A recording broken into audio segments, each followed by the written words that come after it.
Angel here. So I wanted to do this video because we are coming closer to the end of 2014, and what I know for sure is that there are so many people with ideas, with concepts, with different business ideas that I believe that at the end of the day, if more people had more confidence within themselves, more people would be living their dreams and creating the life that they really deep down inside absolutely believe that they deserve and know that they want. So I want to give you guys some tools closing out 2014 so you can go into the next year full of confidence. And I want you guys to actually do these things. I say this to you guys all the time. It's not enough to just hear and watch a video.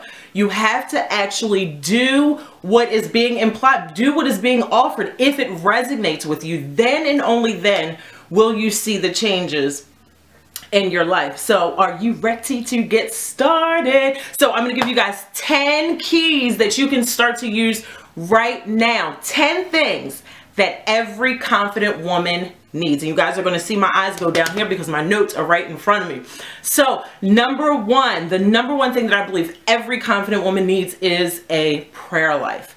When you pray, when you give your full attention, when you clear out everything else, and your whole intention in that moment is to sit and talk to the creator of the universe, that gives you so much confidence, because during that communion, during that conversation with God, you're getting so many answers, so much wisdom, so many directions. You're receiving revelation to things that you've been contemplating, but possibly too busy to sit down and pray to receive your answer, or pray to even ask for what it is that you want, because I believe that prayer is talking to God, where meditation is listening and receiving from God. So number one is a prayer life. Get a prayer life. Talk to God first thing in the morning. Talk to God all throughout the day. It should be literally a holy communion all day long. And a lot of times people think that praying is just like this and talking to God, where this is a form of prayer by yourself, in the car, you know, wherever. But also for me, when I'm talking to a stranger, that is a prayer. When I'm talking to my husband, that is a prayer. I feel like I am talking to an extension of God. So therefore, every single word that comes out of my mouth is a prayer. So develop a prayer life so your whole entire life can just be a big old prayer life. Number two is brand consciousness. Every confident woman needs to understand, and does understand, that she is a brand. Even if, in the biggest mistake that people make in thinking that in order to build a brand, in order to be a brand, you have to have a company or you have to be an entrepreneur. And that is not true. If you work at a company, you are your brand. You are your brand. You yourself are your brand. How you make people feel is your brand. Whatever you put out on social media, that's your brand. How you dress is your brand. How you act, how you think, how you feel, and especially how you make other people feel, that is your brand. Even if you are not an entrepreneur, be aware that you are your brand and you are representing you everywhere you go. So always show up in your best. Be brand conscious. Number two, for the 10 things that every confident woman needs, is mind control. Confident women really get this, that even though that a confident woman may have doubts come into her mind, where say a woman that is not confident has doubts that come into her mind, the only difference is the woman that doesn't have the confidence, she listens to those doubts and allows them to dictate her life. The confident woman, she hears the doubts, she owns them, she recognizes them, she takes them, and she keeps on going in spite of the negative thoughts that come into her mind. So having mind control, not being so emotional, and not always allowing your feelings to dictate your life, because ultimately everything begins and starts in our mind. So you have to learn how to control the thoughts in your mind. And a lot of people also say that I don't know how to meditate because I don't know how to focus on one thing. Or if you know how to worry and stress, think about it. If you are worrying and stressing, you are thinking about that particular thing over and over and over and over and over and over and over again. And that's all meditation is. Meditation is simply rolling something over in your mind over and over and over and over. So no longer say that you don't know how to meditate, because if you know how to worry, you know how to meditate, and grab a hold of those thoughts. If those thoughts do not line up with the calling on your life, with who you know God is calling you to be, don't listen to them. We all get them. Every last one of us get them, but it's a matter of what we do with them when they come to us. So that's having mind control. Number 4 is one of my favorites, and that is to have a giving attitude. No matter where you go, I tell my children this all the time, always make sure the places that you go are always better off because you were there.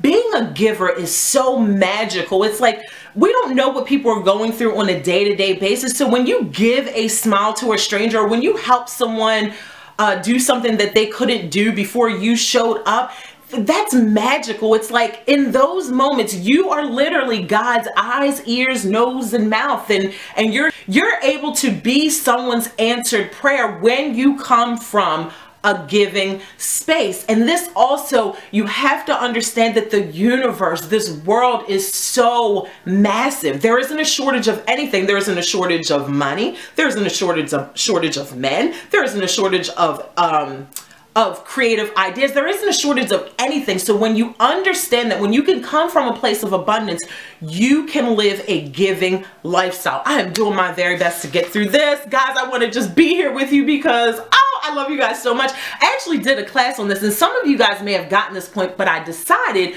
to do it in video because not everyone goes to my website. So if you want to listen to this class that I taught that's live with other people on it, you can go to my website and find it.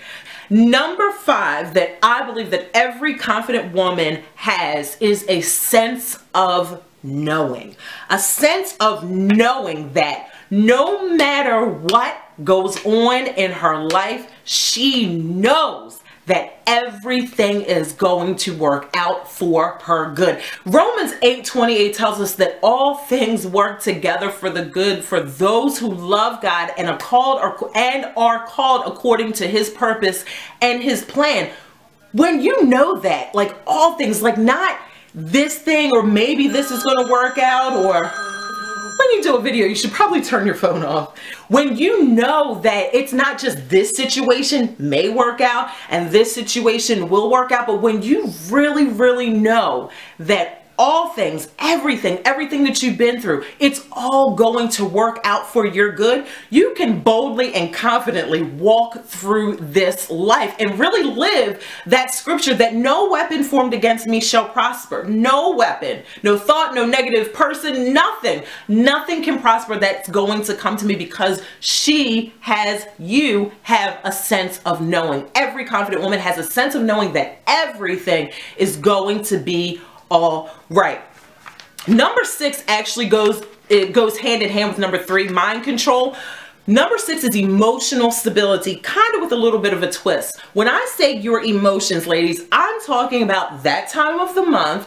I'm talking about, oh, my leg hurts, so because I'm in pain, I need to be nasty to other people. Like, I know people that are suffering physically in pain every single day, and they are still able to control their emotions and treat people nicely, regardless of how they feel. So that's what I mean when I say emotional stability. No matter how you're feeling, you still have the choice how you treat yourself and how you treat other people. Number 7 is also another one of my favorites, and that is boundaries, ladies, especially us as ladies, because we like to take care of everything and everybody, and we like to say yes to everyone and everything. Ladies, you have to learn how to create some boundaries in your life and learn how to say no. You get 24 hours in a day. 24 hours in a day. So if you let all these people come at you, calling you on the phone, can you take me over here? Can I borrow this? Or can you do this for me? And you have your to-do list, or you have your life mapped out in front of you, and these people that have improperly planned their lives and now it becomes an emergency, You have to learn how to say no. And I'm not saying to say no to someone that you know really needs your help in that time, and you know this person and know that they're not kind of just sitting around scratching their balls all day doing absolutely nothing, but you know their situation and you can help them. You guys know the difference. You know who I'm talking about. Those people that you have allowed to cross the boundaries in your life, and now you're doing things for them. You're like, oh God, now I got to go do X, Y, and Z, and you don't really feel like it, but you do it anyway because you don't want to hurt their feelings. Those people. So create some boundaries in your life. Number 8, a mentor. Every confident woman needs to have someone that she admires, someone that she looks up to, someone that she emulates on some level. Because what I know for sure is that when you can see a thing, it builds your faith. And being around someone that's doing what it is that you want to do is priceless. It is priceless. I think a lot of times we undervalue or underestimate the power of having a mentor in our lives. And a mentor does not even have to be someone that is that you call on the phone or that you have a personal relationship. Oprah Winfrey is my mentor, and I've never talked to her a day in my life. So find someone that is doing what it is that you do, follow them, and emulate them with your twist on it, with who God is calling you to be. But our mentors are going before us and showing us how to do things with our twist on it. Number 9. This is good, ladies. This is good, and this is only something that I've been doing only for the past 3 years, and that is an exercise routine. Honey, let me tell you something. You can have a banging car, a banging bank account, a banging business, but if you are out of shape, what good is it? You can't even enjoy it. Get an exercise routine.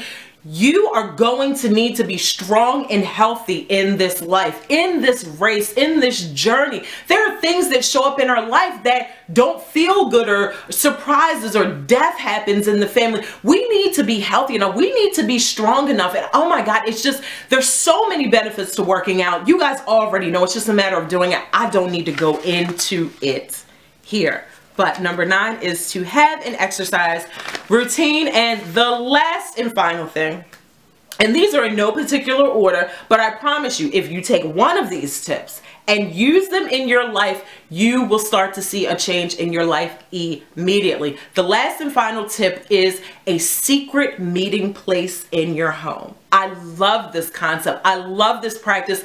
I love this. You know, when you walk into a church, because there has been gospel music played, there has been positive words shouted and screamed and sang and preached in that atmosphere, in that building. The church could be closed, but you just walk into that place and you can literally feel the atmosphere. You can feel the energy. You can feel the good vibrations that have been going into that building. That's what I mean with a secret meeting place in your home. No, it's not like secrets, like nobody knows that it's there, but it's just a place that you and God meet every single day. Every single day. That is your place. You can have your candle. You can have, I think I talked about this in another video, you can have your candle, your journal. This is where you go every single morning, maybe 20 minutes of the first part of your day you dedicate sitting in your secret meeting place with just you and God, and play music in there. Hum songs in there so you can create an energy field that is so strong and powerful in that place. I'm telling you, you can feel it. Even if it's just a table in your room, a corner in your dorm room, if you're in college, something that is intentional for you and God to meet each and every single day. All right, guys, so I hope you guys put each and every one of these into play. I'm sure many of you are doing these things, but maybe you need to rev it up. Maybe you need to be a little bit more intentional, a little bit more consistent in these areas. Guys, I absolutely love you, and I'll see you in the next video. Bye.